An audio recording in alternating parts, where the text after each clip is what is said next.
بسم اللہ الرحمن الرحیم۔ سوتے وقت روح کہاں جاتی ہے؟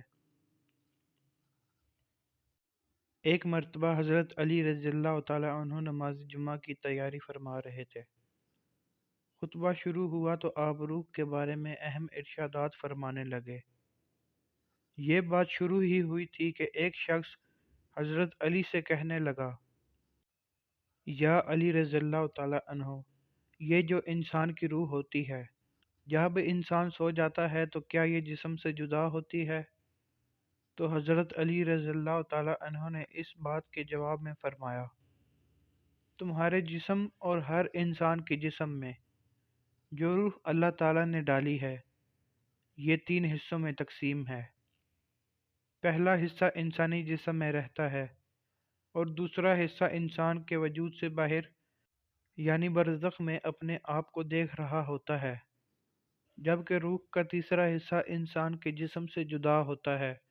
وہ تب جدا ہوتا ہے جب انسان سو جاتا ہے۔ لہذا اگر وہ انسان نیکوکار ہے، اللہ تعالیٰ کی فرما برداری کرتا ہے، جب روح جسم سے جدا ہوتی ہے وہ ایسے عالم میں جاتی ہے جہاں پر اللہ تعالیٰ نے جنات اور انسانی روحوں کے مابین ایک راستہ بنایا ہوتا ہے۔ یہ روح جب وہاں پہنچ جاتی ہے تو انسان کو خواب آنے لگتے ہیں۔ وہاں اس روح کو جو آگے دنیا میں پیش ہونے جا رہا ہوتا ہے، خواب میں آنا شروع ہو جاتے ہیں۔ اگر انسان گناہ گار ہے، اللہ تعالیٰ کا نافرمان ہے، وہ لوگوں پر ظلم کرتا ہے، اللہ تعالیٰ کے بتائے ہوئے راستے پر نہیں چلتا، تو اس کی روح جسم میں قید ہو جاتی ہے اور خواب میں کچھ نظر نہیں آتا۔ اگر انسان نیک ہے، اللہ تعالیٰ کا فرما بردار ہے، تو اللہ تعالیٰ اسے ایک علم عطا کرتا ہے جسے علم نائلہ کہتے ہیں۔ اس علم میں ایسی طاقت ہے کہ اگر انسان جب چاہے جہاں مرضی چاہے جا سکتا ہے اور اپنے تصور کسی بھی حالت میں اس کو دیکھ سکتا ہے۔ یہ بھی ممکن ہوتا ہے جب انسان اللہ تعالیٰ کے قریب رہتا ہے، اس کی اطاعت کرتا ہے، اس کے حکم کو بجا لاتا ہے۔ جب یہ علم نائلہ اپنی بلند ترین مقام کو پا لیتا ہے تو انسان جب چاہے جہاں چاہے جا سکتا ہے۔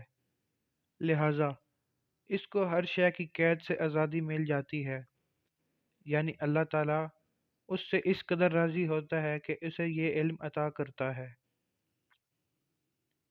اور حضرت علی رضی اللہ تعالی عنہ نے یہ بھی فرمایا ہے کہ اللہ تعالیٰ نے علم کے خزانے انسانوں کے لیے کھول کر رکھ دیے ہیں، مگر افسوس انسانوں کی اپنی غفلت کی وجہ سے وہ اس نعمت یعنی علم کے خزانوں سے بہت دور ہیں۔ نیند کے دوران روح کا بدن سے نکلنا اس حوالے سے قرآن پاک میں ارشاد فرمایا گیا ہے۔ سورہ الزمر میں اللہ تعالیٰ نے ارشاد فرمایا ہے کہ اللہ تعالیٰ جانوں کو ان کی موت کے وقت قبض کر لیتا ہے اور ان جانوں کو موت رہتی ہے، اس لیے انسان زندہ رہتا ہے۔ اگر یہ چلی جائے تو انسان مر جاتا ہے۔ جسم سے فقط رابطہ توڑا جاتا ہے۔ جو دوسری روح کی قسم ہے وہ سیرانی یعنی نیند کے وقت نکل جاتی ہے، سیر کرتی رہتی ہے۔ پھر انسان خواب میں جو کچھ دیکھتا ہے وہ اس روح کی مدد سے دیکھتا ہے جو گھومتی پھرتی رہتی ہے۔ انسان جب نیند سے بیدار ہوتا ہے تو یہ روح بھی واپس آ جاتی ہے۔ اللہ تعالیٰ ہر چیز کو پیدا کرنے والا ہے اور روح بھی مخلوقات کی طرح ایک مخلوق ہے۔ اس حقیقت وغیرہ کا نظام اللہ تعالیٰ کی خصوصیت ہے، جس طرح حدیث پاک میں ہے۔ عبداللہ بن مسعود بیان کرتے ہیں کہ میں ایک دن نبی کریم صلی اللہ علیہ وآلہ وسلم کے ساتھ ایک کھیتی میں تھا اور نبی کریم صلی اللہ علیہ وآلہ وسلم مٹی یعنی کھجور کی پٹی پر سہارا لیے ہوئے تھے۔ اچانک وہاں سے یہودیوں کا گزر ہوا۔ ایک دوسرے سے کہنے لگے کہ ان سے روح کے بارے میں سوال کرو۔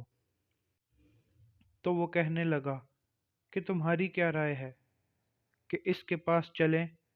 تو ایک نے کہا نہیں، کہیں وہ ایسی بات نہ کہہ دے کہ جسے تم ناپسند کرتے ہو۔ وہ کہنے لگے کہ اس سے پوچھو تو۔